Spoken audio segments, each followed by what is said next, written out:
Day 5 idioms and phrases 5 చూద్దాం. First one is to smell a rat. To smell a rat meaning ఏంటంటే to suspect something is wrong.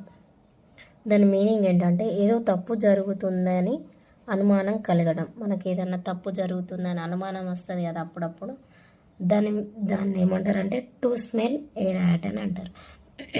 Example ఏంటిదంటే I smelled a rat when he offered me money for no reason.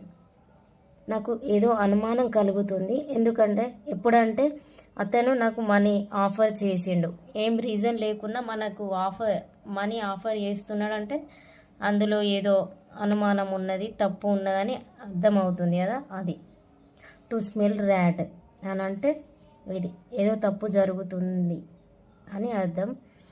దాని trick to smell a rat, దాని trick ఏంటిదంటే rat అంటే ఎలుక. ఇప్పుడు example ఏంటిదంటే ఎవరైనా బిర్యానీ చేస్తున్నారంటే వాళ్ళు బిర్యానీ చేస్తున్నారు, ఆ స్మెల్ వస్తుందంటే బిర్యానీ స్మెల్ వస్తుందంటే బిర్యానీ చేసుకుంటున్నారు అని గట్లా అనుకుంటాం కదా. కాకపోతే ఇక్కడ ఏంటిదంటే మనకు ర్యాట్ ఉంది, ర్యాట్ స్మెల్ ఎట్లా వస్తుంది, ఇట్లా గలీజ్ కదా, ర్యాట్ స్మెల్ వస్తుంది అని అంటే మనం గుర్తుంచుకోవాలి ఏదో అనుమానం తప్పు జరుగుతుంది అని అట్లా గుర్తుంచుకోండి.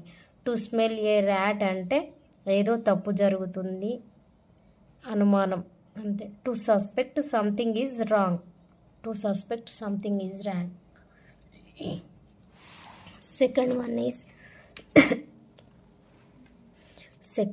Is gift of the gab. Gift of the gab దీని మీనింగ్ ఏంటంటే ability to speak easily and confidently. Gift of the gab meaning ఏంటంటే ability to speak easily and confidently. తెలుగులో చక్కగా నమ్మదగిన రీతిలో మాట్లాడగలిగే నైపుణ్యం. కొందరు చాలా చక్కగా మంచిగా మాట్లాడతారు, దాన్నే గిఫ్ట్ ఆఫ్ ద గ్యాబ్ అని అంటారు.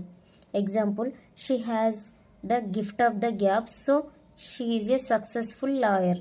కొందరు లాయర్లు న్యాయంగా కరెక్ట్గా ఉంటారు కదా, చక్కగా మాట్లాడతారు, అందరికీ అర్థమయ్యే విధానంగా మాట్లాడతారు, దానిని గిఫ్ట్ ఆఫ్ ద గ్యాబ్ అంటారు. Ability to speak easily and confident ఉంటారు వాళ్ళు.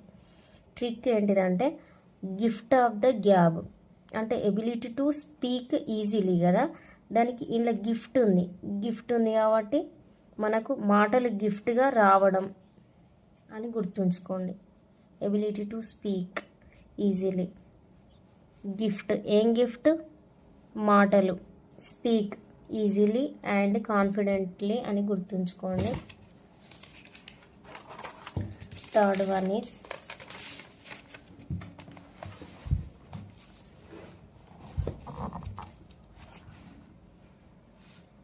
CI to I. CI to I meaning ఏంటంటే టు అగ్రీ విత్ సమ్వన్. మనం ఎవరితోటన్నా అగ్రి అవుతున్నామని అంటే దానిని CI to I, to agree with someone, ఎవరో వ్యక్తితో ఏకాభిప్రాయం కలిగి ఉండటం.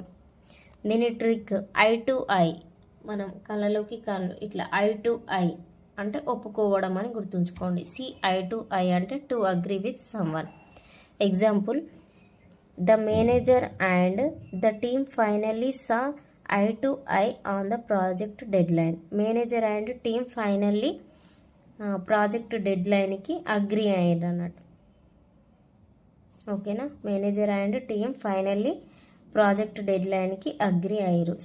ఐ టు ఐ మనకు అర్థమవుతుంది కదా, eye to eye agree with someone అంటే.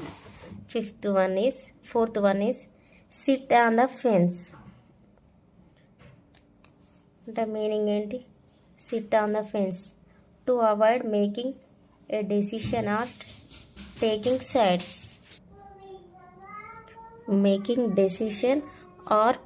Sides. Sit on the fence meaning ఏంటి, to avoid making a decision or taking sides. తెలుగులో ఏ వైపు ఉండాలో నిర్ణయించుకోకుండా మధ్యలో ఉండిపోవడాన్ని సిట్ ఆన్ ద ఫెన్స్ అంటారు. కొందరు అటు ఉండరు ఇటు ఉండరు, మధ్యలోనే ఉంటారు, అటు పోవాలా ఇటు పోవాలా, ఇటు వెళ్తే ఏం జరుగుతుంది, అటు ఇవే ఆలోచించుకుంటూ ఆ మధ్యలోనే ఉండిపోతారు. అలాంటి వాళ్ళను సిట్ ఆన్ ద ఫెన్స్ అంటారు. మెమోరీ ట్రిక్ ఫెన్స్ పై కూర్చొని ఏ వైపు దిగాలో ఆలోచించినట్టు ఊహించుకోండి. Memory trick. SIT on the fence మీద కూర్చొని అటు దిగల్లా ఇటు దిగల్లా అని ఆలోచించుకుంటూనే ఉంటారు. వాళ్ళని సిట్ ఆన్ ద ఫెన్స్ అంటారు. టు అవాయిడ్ మేకింగ్ డెసిషన్ అనేది తీసుకోరు వాళ్ళు.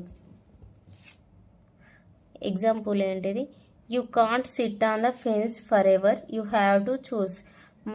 మనం ఎప్పుడు అలా కూర్చోవద్దు, అటు వెళ్ళాలా ఇటు వెళ్ళాలా అనుకుంటా కూర్చోవద్దు, ఏదన్నా ఒకటి చూస్ చేసుకోవాలని. Example, sit on the fence అంటే టు అవాయిడ్ మేకింగ్ డెసిషన్ తీసుకోని వాళ్ళను సిట్ ఆన్ ద ఫెన్స్ అంటారు. Last one, fifth one is to flag or beat a dead horse. To flag, beat a dead horse meaning ఏంటంటే to waste effort on something that has no chances of success. Meaning ఏంటంటే ఫలితం రాని పనిలో శ్రమ వృధా చేయడం. దానిలో ఫలితం రాదు, కాకపోతే శ్రమ పెట్టి వేస్ట్ అని మీనింగ్. ఇక్కడ ట్రిక్ ఏంటిదంటే ఇక్కడ డెడ్ హార్స్ అన్నారు కదా, to flag or beat dead horse అంటే చనిపోయింది కదా, చనిపోయిన గుర్రాన్ని కొడితే అది ఎక్కడికి వెళ్ళదని ఊహించుకోండి. అదే ట్రిక్. చనిపోయిన గుర్రాన్ని కొడితే అది ఎక్కడికి పోతుంది? ఎక్కడికి పోదు కదా, అదే ట్రిక్. కాబట్టి ఎఫర్ట్ పెట్టద్దు, సక్సెస్ కాదు, అది నో ఛాన్స్ ఆఫ్ సక్సెస్ ఉన్నప్పుడు దాని మీద ఎఫర్ట్ పెట్టి వేస్ట్ అన్నట్టు. To waste effort on something that has no chances of success. ఇది ఇట్లా గుర్తుంచుకోండి. డెడ్ హార్స్ని కొడితే అది ఎక్కడికి వెళ్ళదు, అది అక్కడనే చచ్చిపోయిన కాడనే ఉంటుంది. కాబట్టి మనకు మీనింగ్ ఏంటిదంటే సక్సెస్ రాని దానికోసం ఎఫర్ట్స్ పెట్టి waste. Example, arguing about this issue is like beating a dead horse. ఈ ఇష్యూ గురించి ఆర్గ్యూ చేయడం వేస్ట్. అది ఎలాంటిదంటే చచ్చిపోయిన గుర్రాన్ని కొడితే అది ఎక్కడికి వెళ్ళేది కదా, అక్కడికి వస్తుంది, సక్సెస్ ఏముండదు అని. ఈ ఇష్యూ గురించి ఆర్గ్యూ చేయడం వేస్ట్, దానిలో సక్సెస్ ఏం రాదు అని అర్థం. ఈరోజు ఏమేమి నేర్చుకున్నాం మనం? To smell a rat. To smell a rat అంటే మనకి ఏం గుర్తుకు రావాలి? ర్యాట్ స్మెల్ ఎట్లుంటుంది? Something is wrong. To suspect something is wrong, ఏదో తప్పు జరుగుతుంది అని గుర్తుకు రావాలి. గిఫ్ట్ ఆఫ్ ద గ్యాబ్ అంటే గిఫ్ట్ వచ్చింది, మనకి ఏం గిఫ్ట్ వచ్చింది? మాటలు. కాబట్టి ability to speak easily and confidently అని గుర్తుంచుకోండి. Third one is see eye to eye means I to agree with someone. SIT on the fence అంటే ఏంది? ఈ ఫెన్స్ మీద కూర్చొని అటు వెళ్ళాలా ఇటు వెళ్ళాలా అని ఆలోచించుకుంటే ఉండేవాళ్ళు, మధ్యలోనే ఉండిపోతారు. సో దాని ఇంగ్లీష్ మీనింగ్ ఏంటి? టు అవాయిడ్ మేకింగ్ డెసిషన్, తీసుకోరు వాళ్ళు, డెసిషన్ అనేది అవాయిడ్ చేస్తారు. Fifth one is to flag beat dead horse అని మనం గుర్తుంచుకుంటే చనిపోయిన గుర్రాన్ని మనం కొడితే అది ఎక్కడికి వెళ్ళేది, అక్కడనే ఉంటుంది. కాబట్టి సక్సెస్ కాని దానికి మనం ఎఫర్ట్స్ పెట్టేది వేస్ట్ అన్నాడు. To waste effort on something that has no chance of success. Thanks for watching my video. Please like, share and subscribe my channel.